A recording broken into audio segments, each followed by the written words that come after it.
1986 metais birželį Argentina ir Anglija susitiko pasaulio futbolo čempionato taurės ketvirtfinalį, remiamo smurto ir nesenai vykusio karo atminimo. Tačiau jį geriau prisimenama dėl kito įvykio, kuris iki šiol yra garsus. Tai istorija apie tą įvykį, vadinama Dievo ranka. Per pertrauką prieš beveik 115 000 žiūrovų karštame Aztec stadione Meksikoje Argentina ir Anglija sukūrė tik keletą progų. Jų futbolo varžybų įnirtingumas buvo pasiekęs kulminaciją anksčiau, 1960 metais, kuomet per kitą pasaulio taurės ketvirtfinalį nesantaika tapo nevaldoma. Argentiniečių kapitonas Antonio Ratin buvo išvarytas, o po varžybų, nepaisant to, kad jo komanda laimėjo, Anglijos treneris Alf Ramsey neleido savo žaidėjams keistis marškinėliais su priešininkais. Po to Ramsey, norėdamas dar labiau uždegti ugnį, vadino argentiniečių žaidėjus gyvūnais. Kai kuriems jo pastabos atrodė kaip rasinio pobūdžio ir net po 20 metų šių žaizdų nepavyko išgydyti. Be to, politiniai šalių santykiai pasiekė dugną ketverius metus anksčiau, 1982 metais, kai Argentinos invazija į Falklando salas, Britų kolonija, sukėlė trumpą, bet kraupų konfliktą. Iki 1986 metų tai dar buvo šviežia atmintis. Nepaisant to, kad prieš varžybas Meksikoje buvo šarvai ir pranešama, kad stadione patys gerbėjai tarpusėje susidūrė kumščiais, ilgainiui lieka ši slapta priešiškumo atmosfera. Tačiau pats dienos herojus turėtų būti Diegas Maradona. Argentinos kapitonas ir tikriausiai tuo metu geriausias pasaulio futbolo žaidėjas, 6 minutės po pertraukos, kai žaidimas buvo be įvarčių, Anglijos komandos gynėjas nesėkmingai išvalė kamuolį.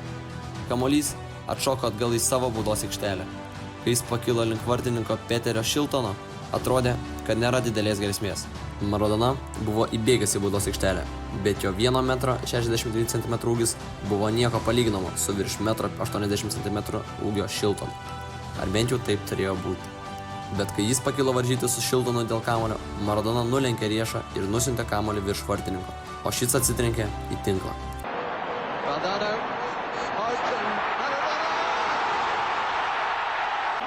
Maradona gives Argentina the lead.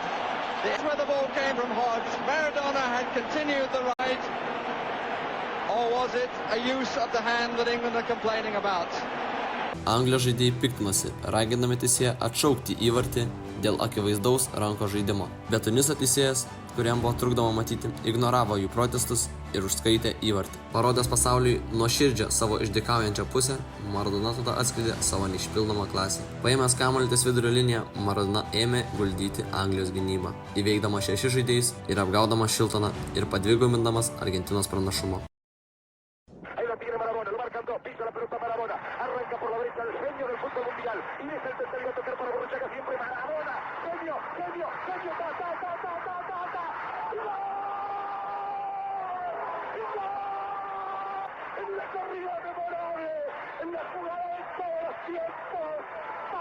Tai buvo Maradonos karjeros aukščiausias momentas ir 2002 metais tai buvo pripažinta FIFA šimtmečio įvarčiu. Tačiau tai išlieka antruoju žinomiausiu įvarčiu iš tų rungtynių. Argentina laimėjo 2-1, o vėliau ir turnyrą, nugalėdama Vokietiją 3-2 finale. Bet po Anglijos pergalės pabaigos, kai Maradona buvo klausinėjamas apie jo pirmojo įvarčio teisėtumą, jis pripažino, kad tai buvo įvarčio, kurį jis pelnė. Šiek tiek su Diego Maradonos galva ir šiek tiek su Dievo ranka. 2019 metais apie jo gyvenimą sukurtame dokumentinėme filme Maradona apibūdino 1986 metų pergalingą pergalę kaip simbolinį kerštą anglams po Argentinos pralaimėjimo Falklanduose. Po daugelio metų jis lygiai taip pat mėgavosi tuo įvarčiu ir atrodė, kad jis jo mėgaujasi labiau nei FIFA nominaciją gavusi įvarčių. 2022 metais Maradonos dėvėti marškinėliai iš tų rungtynių pateko į aukcioną. Buvo pranešta, kad anoniminis pirkėjas už jo sumokėjo virš 7 milijonų svarų. Pasaulyje buvo girdimos žinios, kad Dievo rankos marškinėliai buvo parduoti ir tai puikiai apibūdina įvykio ilgalaikį įdomumą ir jo daugiasluoksnę sporto bei politinę ir kultūrinę fascinaciją. Ačiū, kad žiūrėjote. Nepamirškit pasiekti kitų mūsų socialinių tinklų. Jūsų sporto tinklas GameWire.